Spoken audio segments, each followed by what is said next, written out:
Alô, amigos internautas do Bate-Papo Política, mais uma vez um Hangout. Hoje nós vamos conversar com o professor de Direito da Mackenzie, professor Rodrigo Mesomo, sobre o Marco Civil da Internet.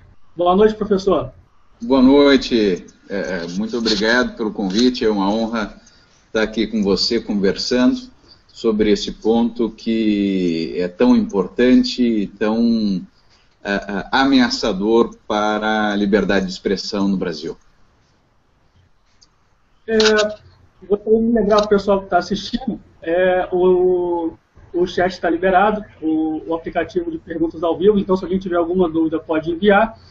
Eu vou começar, professor, perguntando ao senhor, porque primeiro eu convidei o senhor, primeiro pela posição, porque hoje é muito fácil nós encontrarmos pessoas favoráveis ao projeto. De início, o que leva o senhor a ser contrário a esse projeto que aparentemente é tão bom para a internet no Brasil? Muito boa pergunta, meu caro. Vamos primeiro contextualizar o que está acontecendo. Em primeiro lugar, é necessário que se diga que o Brasil é um país muito pouco amigável com a liberdade de expressão. O Brasil é um país onde nós temos a criminalização de opiniões.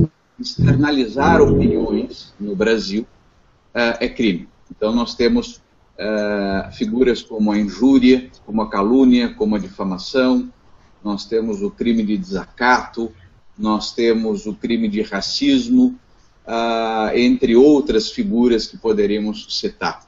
Portanto, é um país hostil, é um país refratário, é um país que não preza a liberdade de expressão. É um mito nós dizermos que há no Brasil liberdade de expressão. Neste contexto, então, pouco amigável à liberdade de expressão, porque, diga-se, em outros países, estas questões elas são resolvidas na esfera civil. Pagam-se indenizações, multas, a discussão ela é travada na esfera civil, não na esfera criminal. No Brasil, nós criminalizamos as opiniões. E neste contexto, então, pouco amigável, o Fórum Nacional pela Democratização da Comunicação, que é digamos assim, um ajuntamento ali de dezenas de entidades, todas elas predominantemente de viés marxista, esquerdista, socialista, travaram discussões e que geraram um pré-projeto que foi encaminhado ao governo, foi encaminhado ao Comitê Gestor da Internet no Brasil. O governo encampou essa proposta, ou seja, para que tenhamos uma ideia deste fórum, da qualidade deste fórum, integram este fórum a UJS, a União da Juventude Socialista, a CUT, a CTB e outras centrais sindicais, a UNE, que é uma entidade estudantil dominada aí por partidos de extrema esquerda, PCdoB, PSTU, PSOL, são partidos que disputam o controle, próprio PT, a UBS, além de outras agremiações, todas elas idolatrando países ditatoriais, todas essas agremiações idolatrando países onde não existe liberdade de expressão, que é um paradoxo, né? Esse tipo de gente discutindo liberdade na internet. Enfim, esse projeto chegou ao governo e o governo remete, então, ao Congresso, cai na relatoria de um deputado petista, o Molon, e o projeto se torna um verdadeiro monstro, né? O projeto se torna algo verdadeiramente bizarro e que, ao longo desse hangout aqui, a gente vai procurar pensar algumas algumas questões, porque, evidentemente, o tempo é curto, mas vamos procurar pensar algumas coisas para exemplificar, para quem está nos ouvindo, como este projeto ele é prejudicial, ele é ameaçador à liberdade de expressão. Ele abre a porta para um controle total das informações na internet, porque ele permite uma escalada de novas regulações e decretos, e ele permite que o governo se sinta muito legitimado a dar um próximo passo, que é, sem dúvida nenhuma, uma lei de mídia, uma lei de controle de mídia, e que será bastante, digamos assim, ditatorial e escuro o cenário que temos pela frente. O histórico desse projeto ele é um tanto complicado. Ele chega na Câmara em 2009, fica meio que adormecido, até sair essa polêmica das investigações, do roubo de informação para os Estados Unidos, que vaza pelo Edward Snowden, e aí, então, de repente, esse projeto vira a prioridade do governo. Esse projeto que foi aprovado na Câmara e que agora vai para o Senado, o senhor vê ele como menos prejudicial do que o original? Na verdade, o que nos interessa nesse momento, é o que está aprovado. Poderíamos fazer aqui alguns comparativos entre o que tínhamos antes e o que temos agora, mas, sem dúvida, pelo menos no que temos agora, algumas ideias bizarras, como a obrigatoriedade dos provedores manterem aqui os seus bancos de dados, quer dizer, ideias estapafúrdias como essa foram eliminadas do projeto. Mas, independentemente disso, o projeto ele ainda é um projeto perigosíssimo. O projeto ele é um projeto que não pode deixar nenhum indivíduo que zele pela liberdade, nenhum indivíduo que tenha apreço pela liberdade tranquilo. Nós estamos agora, evidentemente, no aguardo das discussões no Senado e temos que fazer o máximo de pressão para que o Senado entenda as ameaças à liberdade. E precisamos, portanto, de todas as formas, tentar influenciar senadores que sejam amigos da liberdade, que acolham, que defendam a liberdade. Porque este projeto é um projeto que ele está inserido dentro de um contexto. Esse projeto ele não vem absolutamente do nada, ele não nos cai do céu. Esse projeto ele vem num momento em que a internet, ela, pela sua expansão, pela sua capilaridade, ela começa a ser uma ferramenta que ameaça severamente o governo, porque permite aos indivíduos a interligação, a comunicação direta e, portanto, a velocidade nas comunicações assusta o governo. E, portanto, uma reação de traço, de viés autocrático, ditatorial, é buscar exercer toda a mão pesada que o Estado pode ter, editando, portanto, uma lei que controle o fluxo de informações na internet. Nós precisamos lembrar que a internet ela tem 25 anos, ela cresceu, se desenvolveu e é o que é hoje, sem a interferência do Estado.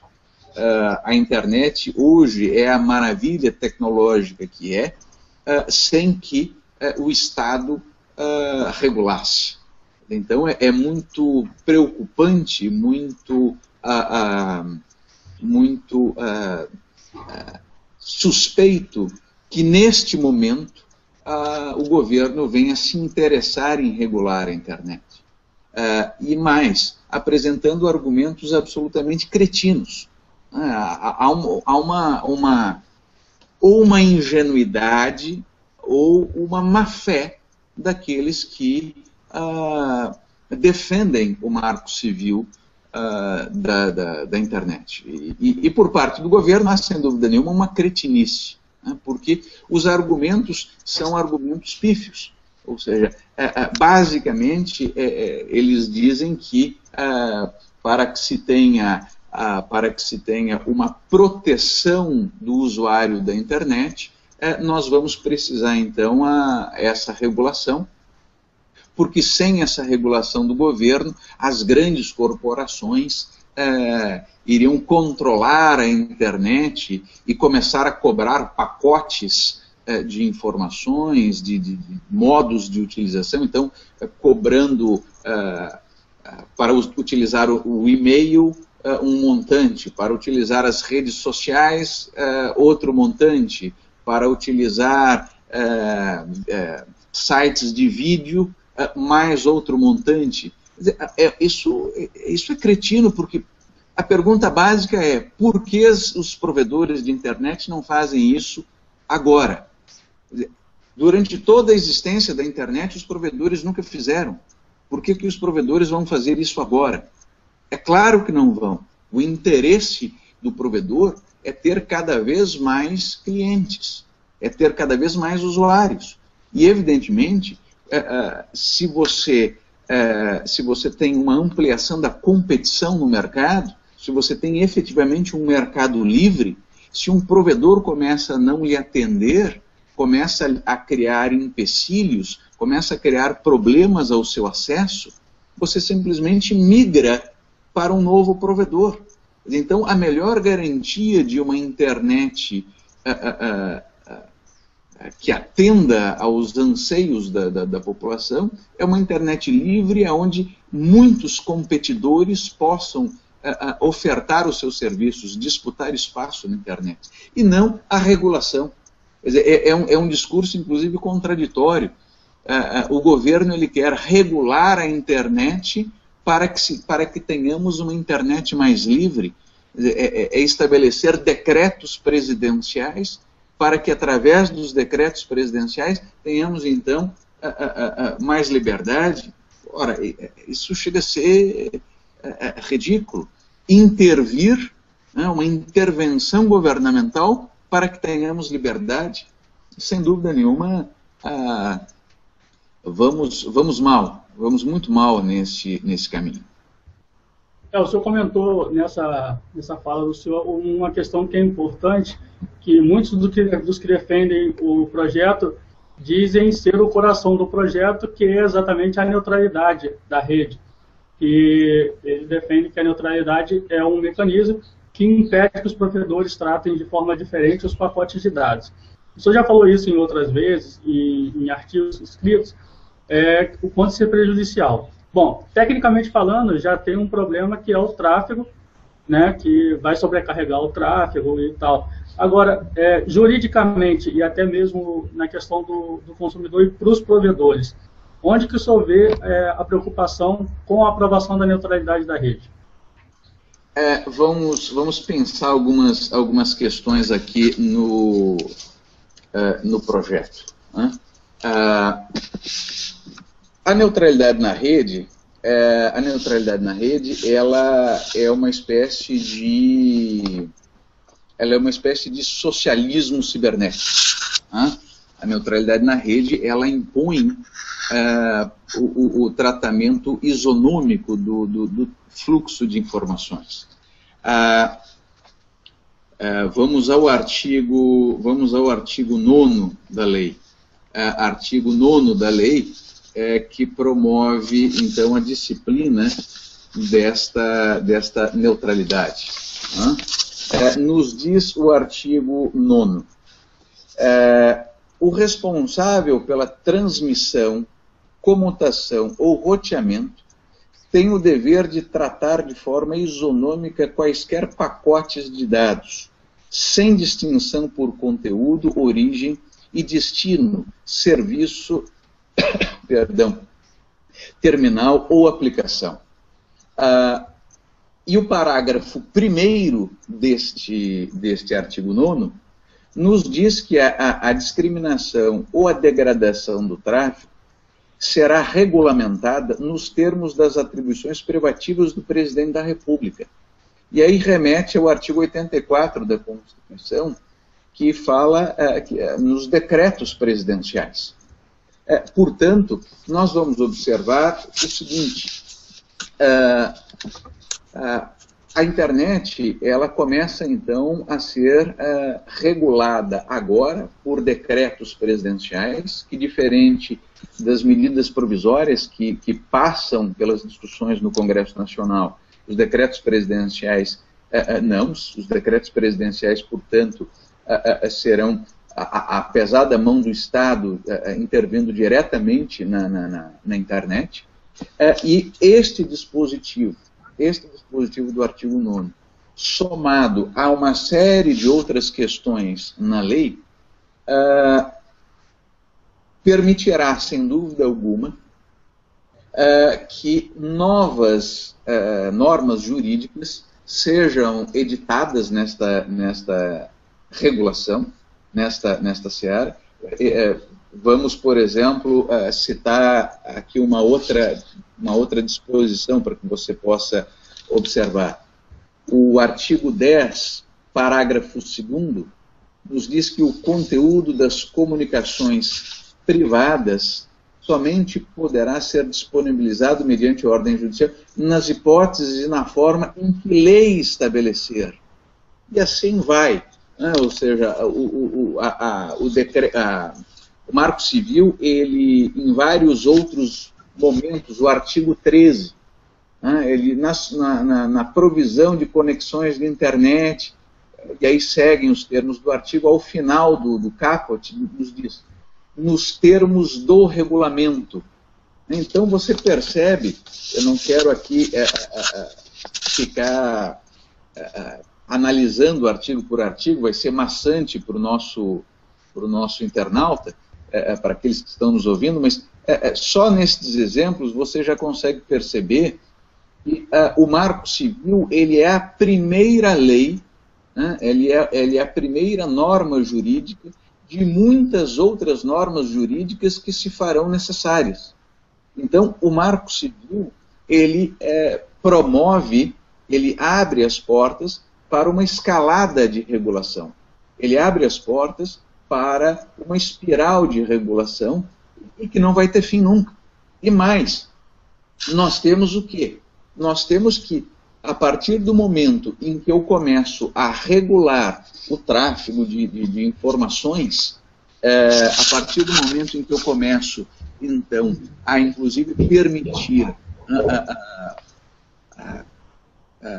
multas e sanções aos provedores, porque o artigo 12, por exemplo, ele é perigosíssimo.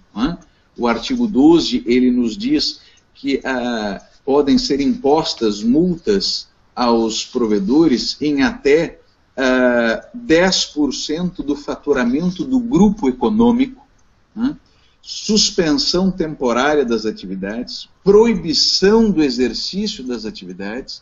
Então você veja que o Estado, ele coloca a sua pesada mão por cima dos provedores, podendo então destroçar a atividade dos provedores. Nós observamos com todo este cenário, então, que será necessária a criação de uma agência que controle tudo isso. Se nós temos necessariamente que regular o controle de tráfego de informações. Para o controle de tráfego de informações, então, nós precisaremos de um órgão que venha a aferir, fiscalizar, controlar, unificar estas informações e punir aqueles que desrespeitem. Então, na verdade, o Marco Civil, sem dizer explicitamente, mas o Marco Civil, ele faz o quê? Ele exige para a sua implementação a criação de um grande órgão de controle que possa fiscalizar tudo isso. Então, aquela ideia, efetivamente, de um Big Brother controlando todas as navegações, ela não é absurda, ela não é desesperada. Isso é o resultado natural, até porque, senão, teríamos letra morta. Seria absurdo, porque eu estou criando uma lei que permite o governo a fiscalização e punição, mas não há nenhum órgão governamental para fiscalizar e punir. Então isso é absurdo. Quer dizer, o passo natural é, sim, a criação de um grande órgão de controle. Me parece, então, Desculpe. Me parece que o maior perigo, então, do projeto seriam as brechas que ele abre e que está implícito nele. Porque a leitura do texto ela é bem simples, a princípio, mas ela deixa muita coisa não esclarecida claramente, e como o senhor bem explicou, a questão dos decretos, leis posteriores que podem ser implementadas. Parece que o perigo mora exatamente aí, porque o projeto em si ele não prevê muita coisa. Agora, quem argumenta a favor do projeto defende que essas aberturas de prováveis decretos, de prováveis leis posteriores de controle, elas existem, mas não quer dizer que serão usadas. Dentro do meio jurídico, como isso é visto? Como o senhor entende isso? Há alguma relação de verdade com essa fala? Bom, quem diz isso, com todo respeito, não tem a menor noção de como funciona a estrutura governamental e de como se dão as relações de poder. Uma vez conquistada uma possibilidade, uma vez que o governo tenha a possibilidade de regrar, de disciplinar determinada seara da vida, determinado campo da vida, o governo vai fazer. O poder, ele tende a se expandir indefinidamente. O poder, ele tende a se expandir de modo contínuo. E, portanto, é claro que o governo ele vai promover uma escalada. O que detém o poder são os contrapoderes, né? São as resistências da sociedade civil. Porque, do contrário, todo poder tende ao despotismo. Todo poder ele tende a se inflar indefinidamente. É a sociedade civil que precisa se impor e dizer que naquele campo o governo não se intrometerá. Mas nós esquecemos o que, meu caro? Nós vivemos num país onde até a venda de bananas e de pãezinhos franceses é regulada em lei. O governo ele já se intrometeu tanto nas nossas vidas que nós já não percebemos mais. Você imagina que no Brasil, é ridículo dizer isso, mas a venda de bananas ela não pode se dar por unidade, ela tem que se dar por peso, porque o Estado se intromete na venda de bananas. O Brasil, no ranking mundial da liberdade econômica, se encontra ali por volta da posição 104, 105. Nós estamos um pouco acima de Cuba apenas. O Brasil já é, sim, um país semi-socialista, eu costumo dizer.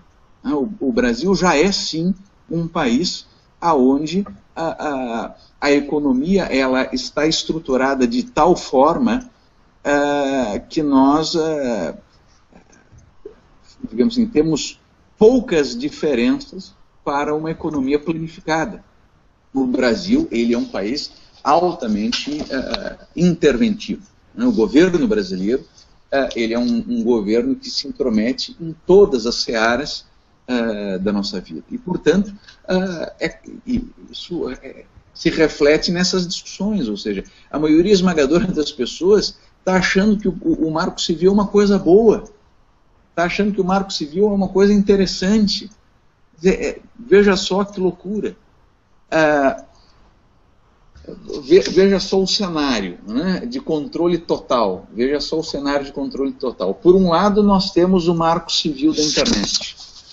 Por outro, nós temos o Tribunal Eleitoral cadastrando e obtendo todos os dados biométricos dos brasileiros, né?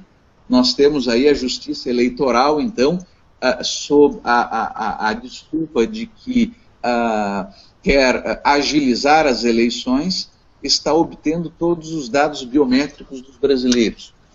Por outro lado, está em tramitação no Congresso Nacional também um outro projeto, que é o projeto número 6.726 de 2010, que permite a autoridade policial e permite ao Ministério Público requisitarem das companhias telefônicas a localização dos celulares e monitorar, portanto, aonde se encontram os celulares.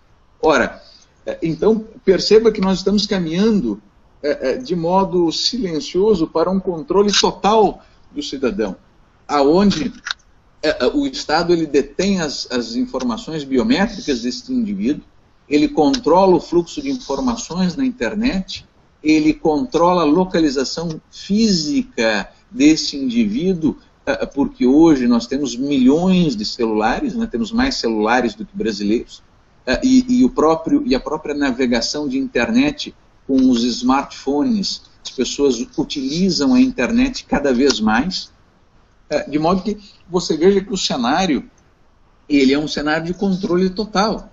E o próximo passo, sem dúvida nenhuma, é a instalação de uma lei de mídia, aos moldes da Argentina, aos moldes da Venezuela, aos moldes da Bolívia, do Equador, onde nós temos leis de mídia, e, portanto, este circuito se fecha num controle absoluto das informações.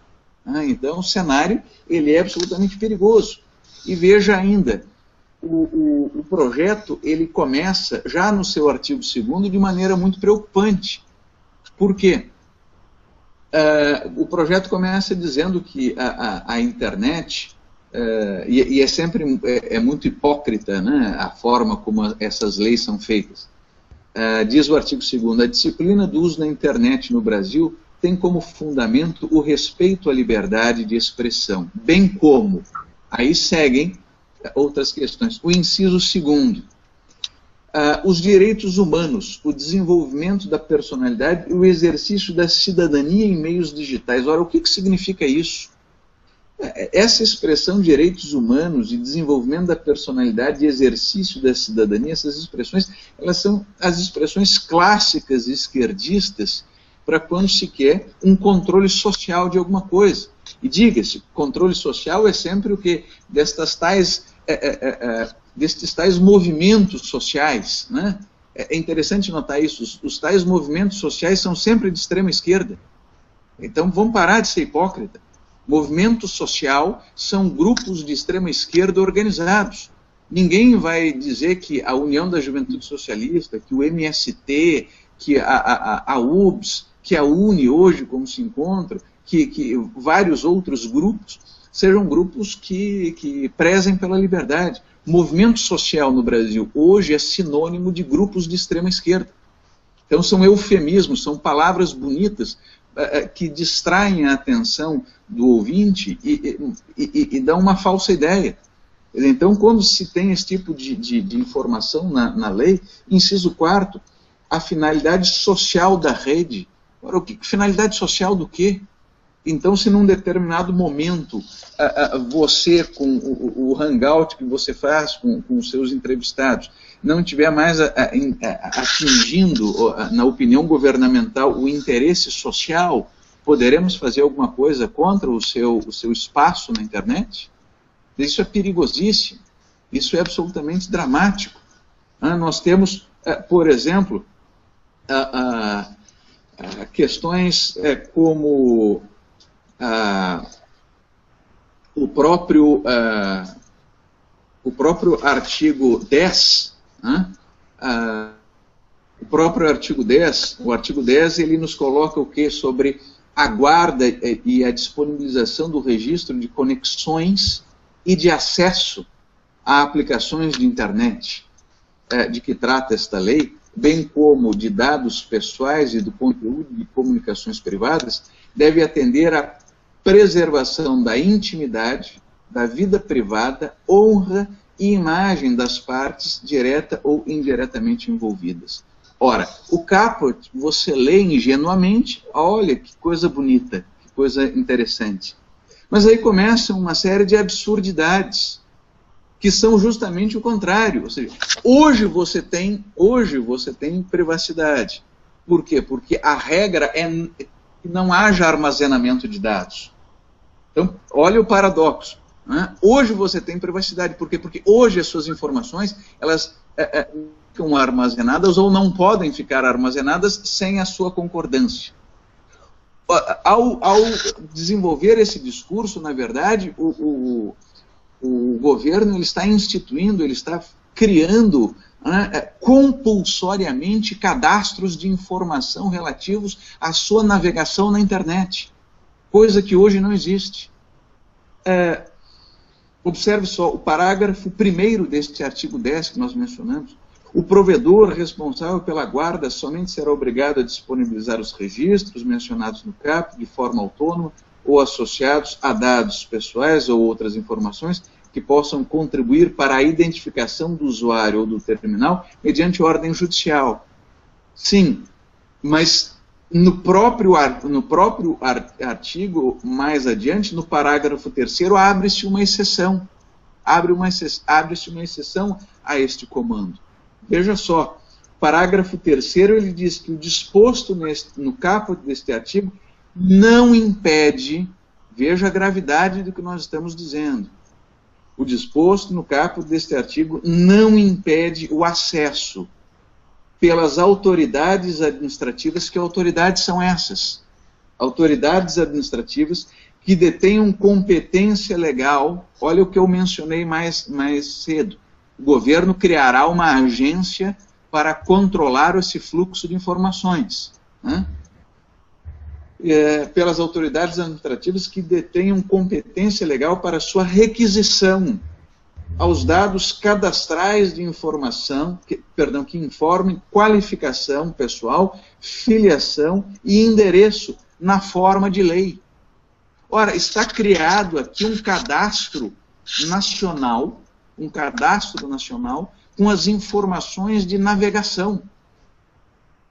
Isso é dramático, meu caro. Isso aqui justamente atenta contra a privacidade, porque o que hoje não fica registrado, ou não deve ficar registrado, a não ser que você autorize, passará por força de lei a ser registrado. E o governo poderá requisitar isso independente de ordem judicial, porque é o que está aqui no parágrafo 3º. Onde é que nós vamos chegar com isso? Que internet nós queremos? Que privacidade é essa? Aonde então o governo impõe a todos os provedores a guarda dos dados. Nós temos, portanto, uma guarda compulsória dos dados que fica disponibilizado para que o governo lhe monitore.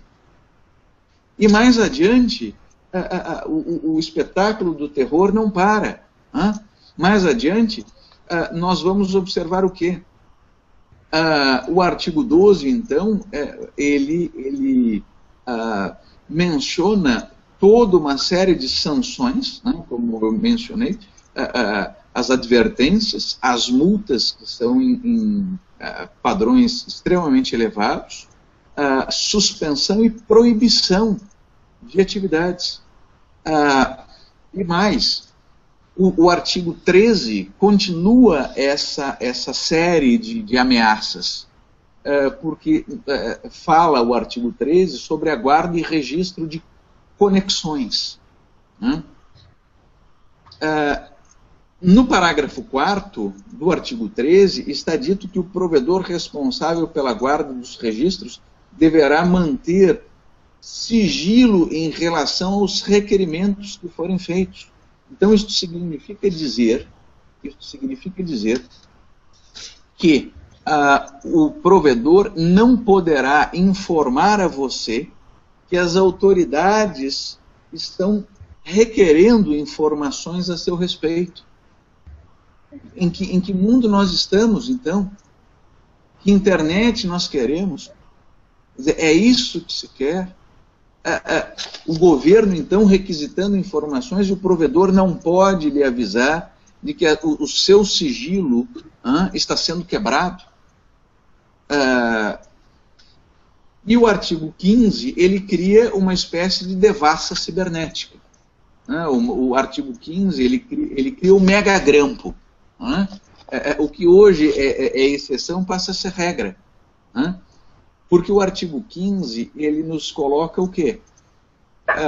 Que os provedores, eles deverão manter os registros de acesso a aplicações de internet sob sigilo em ambiente controlado e de segurança pelo prazo de 6 meses, nos termos de regulamento.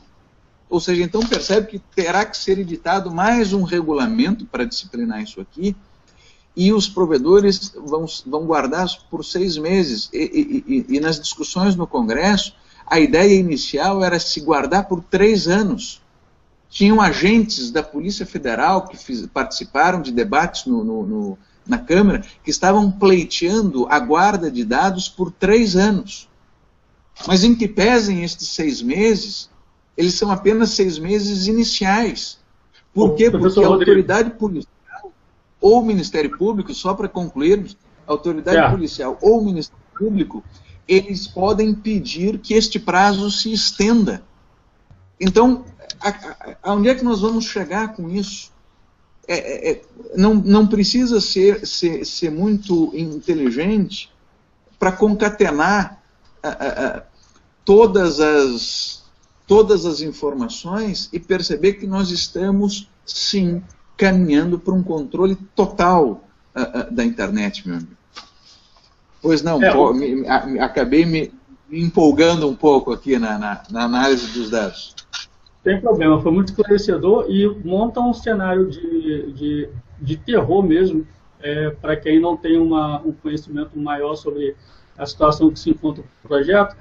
E esses dados, eu gostaria que o senhor falasse um pouco mais sobre esses dados que ficam na guarda, porque às vezes as pessoas podem pensar que são dados inocentes, mas quem acompanhou os debates, as discussões, sabe que são dados cadastrais, sabe que são dados de acesso. É como se essas agências regulamentadoras tivessem acesso através dos provedores do nosso registro de atividade. É como se eles tivessem acesso à nossa lista de favoritos, à nossa lista de navegação, que só fica no nosso computador hoje. Eu gostaria também que o senhor respondesse uma pergunta que o Elson Nogueira acabou de enviar para a gente, que é assim, isso está sendo tentado aqui, existem outros países que estão tentando regulamentar a internet, a gente já sabe. Agora, como que os países desenvolvidos têm trabalhado a questão da internet? Bom, os países democráticos, na verdade, na verdade, só o lixo está tentando dominar a internet. Olha, só países de viés autoritário estão tentando controlar a internet. Quer dizer, controlam a internet hoje em dia. Você tem controle da internet hoje em dia na China, você tem controle da internet na Coreia do Norte, você tem controle da internet em Cuba, você tem controle da internet no Irã, você tem controle da internet a Turquia. Nós acabamos de verificar aí espetáculos de autoritarismo, né? O governo turco derrubando o YouTube, controlando o Twitter, ou seja, então, evidentemente, essa é uma luta da sociedade civil. Uma sociedade civil que preze a liberdade deve lutar para que o governo não se intrometa na internet. Vamos mais uma vez repetir, a internet nasceu e se desenvolveu, e é o que é hoje, de modo não neutro e livre. Agora, o governo tenta controlar a internet. Então, enquanto a internet não incomodava o governo, enquanto a internet não significava um efetivo risco para o governo não se intrometeu. Agora que pelo número de internautas a internet se torna uma ameaça ao governo, vários países começam a estudar medidas para o controle da internet. Será feito agora, em abril, um encontro internacional para a discussão da internet, vai se dar em São Paulo agora, e o governo brasileiro, inclusive, na sua megalomania, no seu ufanismo, nesse modo ridículo que tem se portado na comunidade internacional, vai propor que o modelo instituído do Marco Civil brasileiro seja estendido a toda a rede, ou seja, que, portanto, se faça um regramento mundial da internet com base no nosso Marco Civil. É uma coisa então, simplesmente... Estão contando que o projeto vai ser aprovado. Como? Então eles estão contando com a aprovação dele. Sem dúvida nenhuma, sem dúvida nenhuma. O projeto ele foi agora para o Senado e o governo está fazendo uma pressão máxima. O governo ele está pressionando de todas as formas para que haja uma tramitação rápida no Congresso, no Senado, na verdade, e o governo ele quer que no Senado simplesmente se homologue o projeto da forma que está. Que não se introduza absolutamente nenhuma alteração, porque se forem introduzidas alterações no Senado, o projeto terá que retornar à Câmara, para novas discussões na Câmara. E isso não é do interesse do governo. O governo ele quer uma aprovação imediata do respectivo projeto. Projeto esse, meu caro, que tem inclusive inconstitucionalidades. O projeto, ele ofende cláusula pétrea. O projeto, ele ofende cláusula pétrea. Outro dia eu assisti o Jean Willis falar o nome desse indivíduo. Eu até peço perdão aí aos internautas, porque tocar no nome do Jean Willis é sempre uma experiência constrangedora, um sujeito que só prega ideias ditatoriais e radicais.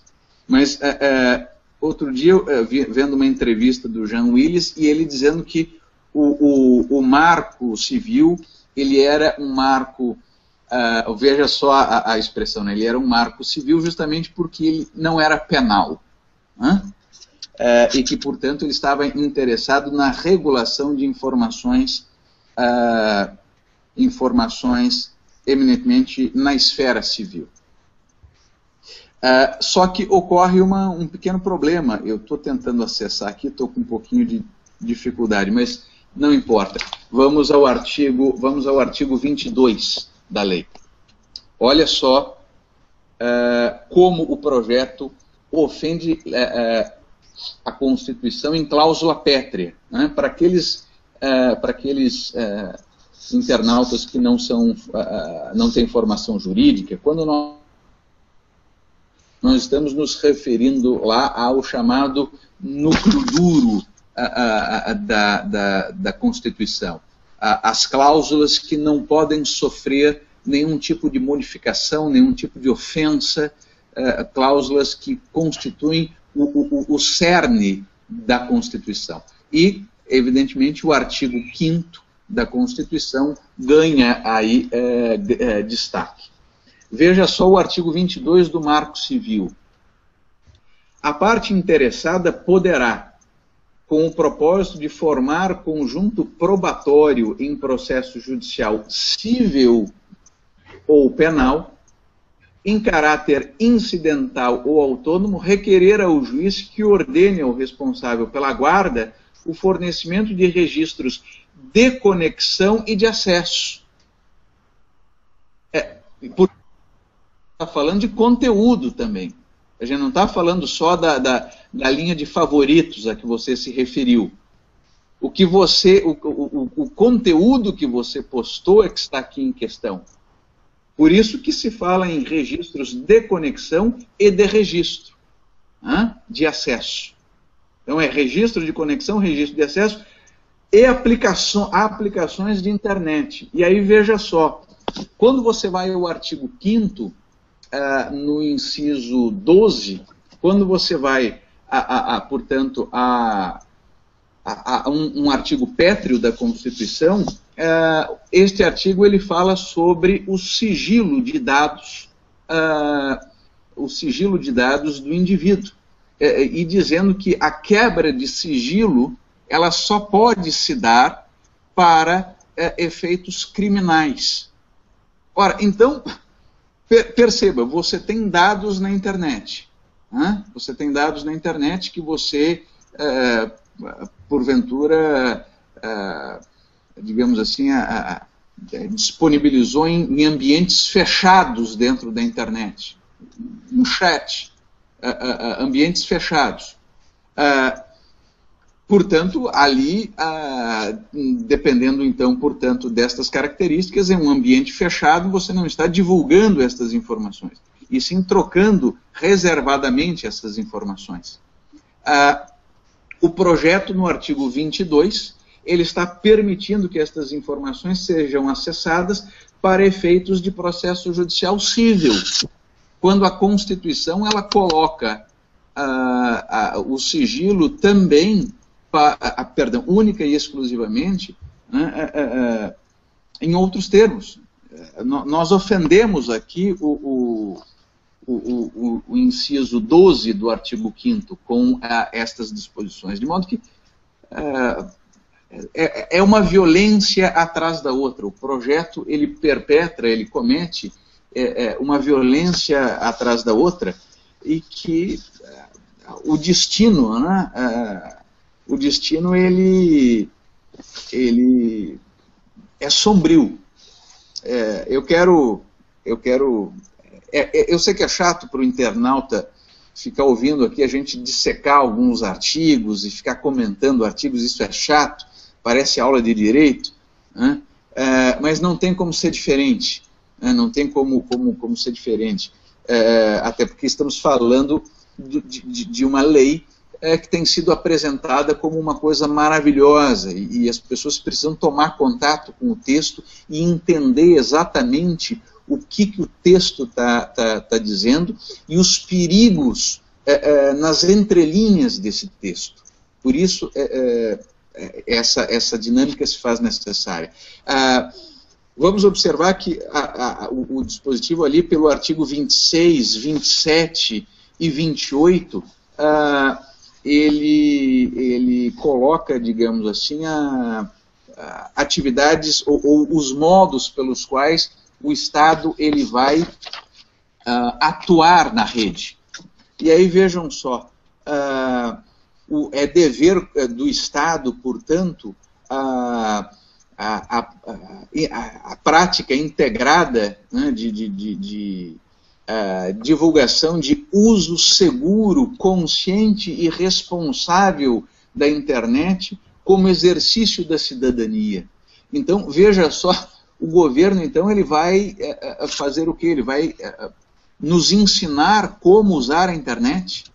O que significa isso? O artigo 27 fala em fomento da produção e circulação de conteúdo nacional na internet. Quer dizer, o que é o governo criar conteúdo nacional e fomentar o conteúdo nacional na internet? Quer dizer, o que é isso? Estamos na Coreia do Norte. O Estado deve periodicamente formular e fomentar metas, estratégias, planos e cronogramas referentes ao uso e o desenvolvimento da internet no país. Então, que planos, que estudos estratégicos, que metas são essas? Quer dizer, isso aqui é Coreia do Norte. Isso aqui parece algo cubano. Isso aqui parece feito, se existisse internet ao tempo da União Soviética, seria a internet tratada pela União Soviética. Né? Professor, isso é preocupante porque lembra aqueles planos quinquenais, lembra aquelas propostas, quando na verdade nós estamos em um mundo onde a livre concorrência, as próprias empresas tendo liberdade, até os indivíduos tendo liberdade para desenvolver conteúdo, desenvolver tecnologias, eles dão conta, já está mais que provado, é só olhar para as empresas que se desenvolvem no mundo inteiro, já está mais que comprovado que as empresas por si só, o mercado ele consegue desenvolver tecnologicamente, ele consegue desenvolver técnicas de liberdade de expressão, até mesmo de eu ter garantia de que as minhas informações que eu troco não serão violadas. Então, o que o senhor está tentando explicar. É muito complicado imaginar que, no fundo, haja uma boa intenção nesse projeto. Agora, o projeto em si... E eu quero... Você toca num tema muito importante. Deixa eu só mencionar aqui na esteira do que você disse. Sobre a iniciativa privada. Observe só que o projeto, a médio prazo, o projeto ele vai redundar numa internet pior. Por que ele vai redundar numa internet pior? Por vários motivos, mas eu vou citar alguns aqui apenas. Primeiro, imagina o seguinte, com todos esses controles, na verdade, nós estamos promovendo uma estatização branca da internet, dos provedores. E, portanto, nós estamos diminuindo com a neutralidade a possibilidade de concorrência. Porque os modelos de negócio são inibidos.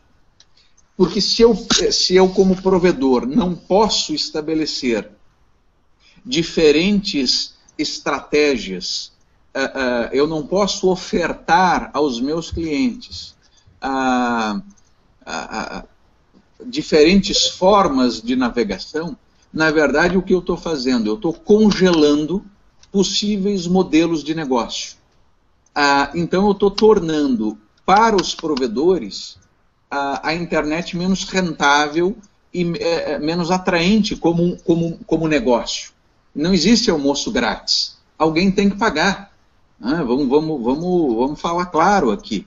A internet é um negócio e ela precisa ser sustentável, economicamente sustentável. O provedor ele precisa ter lucro.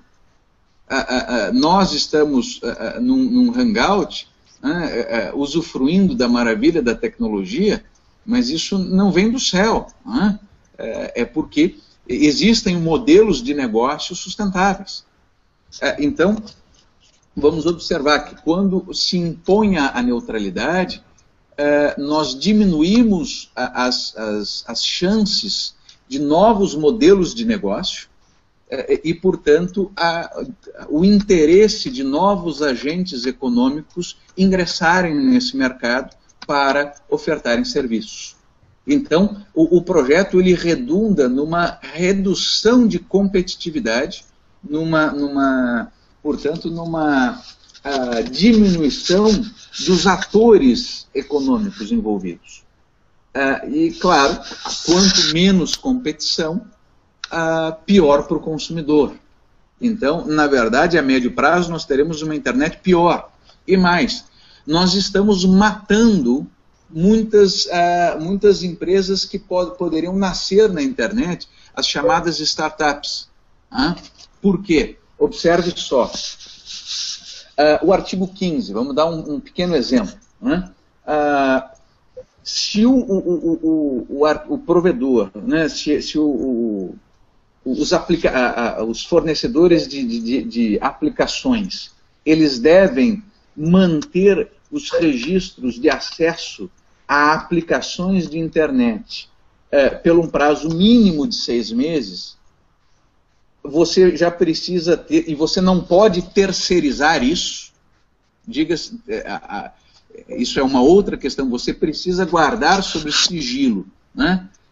E você não pode terceirizar esse serviço. Você imagina o seguinte, uma startup de jovens como você, que se reúnem e resolvem fazer um aplicativo, por exemplo, para chamada de táxi. Né? Ora, você vai ter que ter estrutura suficiente e equipamentos suficientes para guardar os dados de aplicativo das chamadas, das corridas de táxi por 6 meses. Você mata uma startup que poderia nascer num fundo de garagem, como a gente disse, porque ela não vai ter condições, já que ela não tem recursos e ela não pode terceirizar este armazenamento. Esse pessoal ele não vai ter condições de sequer iniciar essa startup deste aplicativo. De modo que o projeto, ele, além das questões ditatoriais, do ponto de vista econômico, ele é um desastre, porque ele reduz o número de competidores e ele dificulta o ingresso de novos competidores no mercado. É o que eu costumo sempre dizer lá para os meus alunos. Por que um Google, por que um Facebook, por que um WhatsApp surgem nos Estados Unidos e não aqui? É porque os engenheiros de TI lá são mais inteligentes do que os nossos? Não. É porque o ambiente econômico lá é mais favorável. E o ambiente econômico aqui é um ambiente econômico mais hostil, com regulações, com intervenções, com pesada carga tributária e todo o custo Brasil. Portanto, independente das questões de censura, sob o prisma econômico, o projeto também é um retrocesso, porque ele vai nos legar, em médio prazo, uma internet com menos competidores, com menos atores no mercado e dificultando a criação de startups na internet. De modo que só consigo ver aspectos negativos nesse projeto. E os aspectos positivos, os poucos aspectos positivos do projeto, na verdade, são repetições daquilo que já existe, ou no Código de Defesa do Consumidor, ou no Código Civil, ou no Código de Processo Civil. Portanto, do ponto de vista de alguma conquista positiva que seja oriunda do próprio projeto, não existe nada. O projeto é, portanto, sim, um lixo jurídico, sob argumentos cretinos, está sendo aí aprovado. Bom, esses dias agora eu li uma nota do PCdoB pedindo aprovação rápida do Marco Civil. Quer dizer, o PCdoB vem me falar em liberdade, quer dizer, comunista, se tem alguma coisa que é a antítese, a oposição completa à liberdade, é o comunista. Quer dizer, comunista pedindo aprovação do Marco Civil da internet. Então, por aí você já vê, se o PCdoB está pedindo, é porque boa coisa não é. Quer dizer, é simples assim. Professor, eu vou emendar uma pergunta que foi enviada para a gente agora, para a gente poder finalizar, e vou deixar uma outra questão em cima da pergunta que ele fez, porque um dos outros argumentos muito usados para quem defende o projeto é a questão dos crimes cibernéticos que vem acontecendo. Compras feitas em lojas que não existem, projetos que não, produtos que não chegam na casa do usuário, pedofilia, tráfico de pessoas e outras coisas mais que nós sabemos que acontece, e acontece tanto na internet quanto na vida real. E aí o Carlos Eugênio mandou para nós. Bom, sabemos que a internet é boa e também é má. Contudo, deve haver restrições quando se trata de pedofilia, quando se trata de tráfico de pessoas. Acho que seria uma coisa coerente. Em cima disso que o Carlos Eugênio comentou, eu pergunto ao senhor o seguinte. O senhor é professor em Direito, é formado, trabalha com as questões legais. Hoje, no Brasil, é preciso leis que regulamentem a internet, ou as leis que já existem no Brasil são mais que suficientes para cuidar dos crimes que acontecem ou que possam vir a acontecer no Brasil hoje, esses crimes cibernéticos? Muito boa pergunta, parabéns, uma pergunta muito pertinente. Vamos observar que todos esses temas que são levantados, eles não são objeto direto da lei do Marco Civil da internet, né? Para tratarmos de crimes, são necessárias leis na esfera criminal, o que não é o caso do Marco Civil. O objeto do Marco Civil é basicamente a imposição desse socialismo cibernético, que é a neutralidade, a criação deste arsenal de armazenamento de dados, que eles arvoram ser um controle, uma proteção da privacidade, mas na verdade é essa criação desse grande banco de dados de navegação. Portanto, as questões do Marco Civil não são diretamente relacionadas ao aspecto criminal. Para os aspectos criminais, nós teríamos que pensar em leis de caráter criminal. E, além disso, as leis que nós já dispomos, elas já permitem, no âmbito criminal, a requisição de informações. Então, por exemplo, para o combate a uma pedofilia, nós temos que lembrar o quê? Primeiro, existem crimes que foram feitos no mundo real, né? Foram crimes feitos no mundo real, onde a internet está sendo o veículo, a internet está sendo um meio de propagação. E, portanto, a requisição de informações a provedores, a retirada deste conteúdo, estas questões, elas já são possíveis com as normas, com o arsenal normativo que nós temos hoje. Nós precisaríamos, sim, aprimorar algumas questões na esfera criminal, melhorando um artigo aqui, um artigo acolá, criando um tipo ou outro na legislação criminal, para tratarmos melhor destes temas tão perigosos, tão tristes a que a pergunta faz menção. Mas, de maneira nenhuma, esses assuntos são assuntos do Marco Civil. O Marco Civil ele não trata de qualidade de prestação de serviço e ele não trata de crimes na internet. É isso que precisa ficar claro.